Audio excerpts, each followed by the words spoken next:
Hey, YouTube. Ah, this video I've been planning on making for quite a while. Ever since I believe the beginning of September or the end of August, either or. Stuff went down at my play and trade store in town, and some people were asking me why did I pull down my play and trade video ads, and some people were asking me what happened, what's going on. I just want to clear this up. As I said, the people who work for PlayNTrade aren't. They're nice people. They're nice people. I have to tell you that. They're very nice, but to a certain point. What I've experienced at the PlayNTrade store in Bergenfield was the fact that they try to get you on their good side and then they use you. And this became an issue between my friend and I, where we actually lost a friendship over this.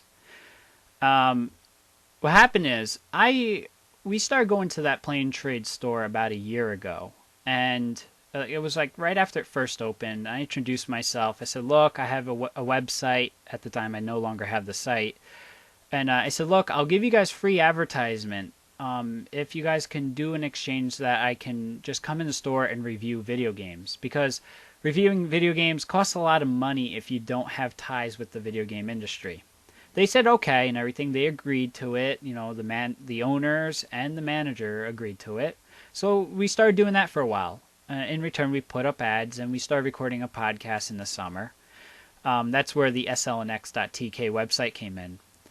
The thing is that they eventually asked me if I could start helping them out with repairing game systems, because, as I said, I have a knack for this stuff. I love fixing computers and game systems, and they saw that I had a talent. I could quickly learn anything. You give me a problem that I've never experienced before, I will fix it right the first time, and the next time it comes up, I'll fix it faster than I did the first time. They knew that I had this skill. So what had happened was, eventually, in the beginning, they were paying me decent for the repairs. It was by a repair by repair basis, and they would give me a portion. I would tell them, "Look, I want this much," and they would start paying for it.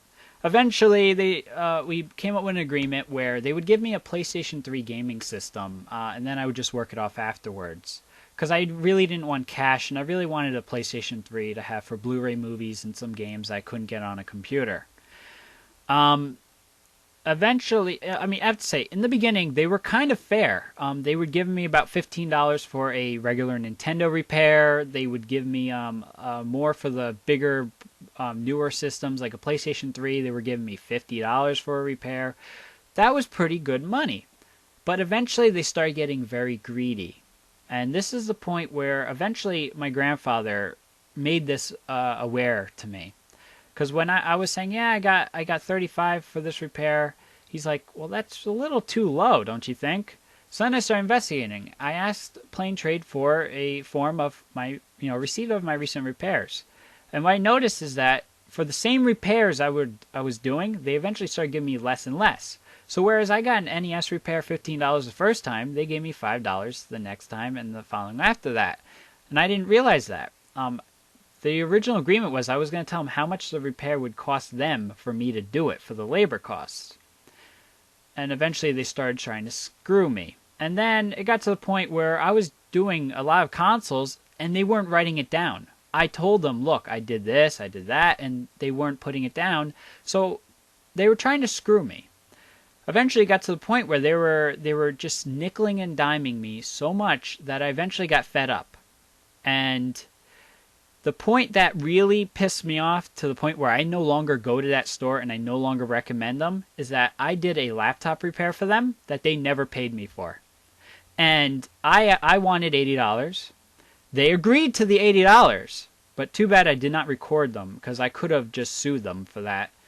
It was a laptop. If I remember, it was... Try to remember... Shit, I can't remember the model number. I think it was an Acer laptop, model 6200 or something. I don't really remember the model. But the backlight didn't work. So the owner of the store, her name is Jackie, she asked me to do it. But originally her first intention for me to do it was that I was going to be doing it for the store and that I was only going to be paid a certain rate. And I told her, I said, look, no. When I fix computers, that's not part of the original agreement. You're going to pay me cash. You're going to pay me as if you were a regular customer of mine, as everyone else does. Then eventually she was a little pissed off about that, but she eventually agreed. So I went to work, and I already knew what the fuck was wrong with the machine. It was just the inverter board shot. So I eventually got to the point, got the model number, placed the order. She paid for it. Then after that is when the whole shit came down, where they were, telling me, oh, you know what, you should be thankful for us that, you can't get a job anywhere else to fix stuff, and that, you don't have certifications, you don't have, that's why you couldn't get a job at Geek Squad. And eventually I was really pissed at that point, because they were coming up with excuse after excuse, where, believe it or not, PlayNTrade isn't authorized to be fixing these machines, so your warranty gets voided no matter what. Second, their employees aren't credited. They're not authorized to be fixing machines. Whereas one of their employees broke a PlayStation 3 60 gigabyte model, and they blamed it on the customer. Their employee didn't know shit about it. They took it from a state where it could be fixed to a state where it could never be fixed, because their dumbass employee walked across the carpet while holding the motherboard, ended up frying it. So, what does PlayNTrade do? Well, you know what? Why use our insurance that we have? Let's just lie to the customer, stating that it could never have been fixed when it could have, and gyp the customer out of $600 that he paid for that system. And after that, I really am fed up with them. But my friend still goes to that store. He still helps them out day after day after day. But that store screwed us.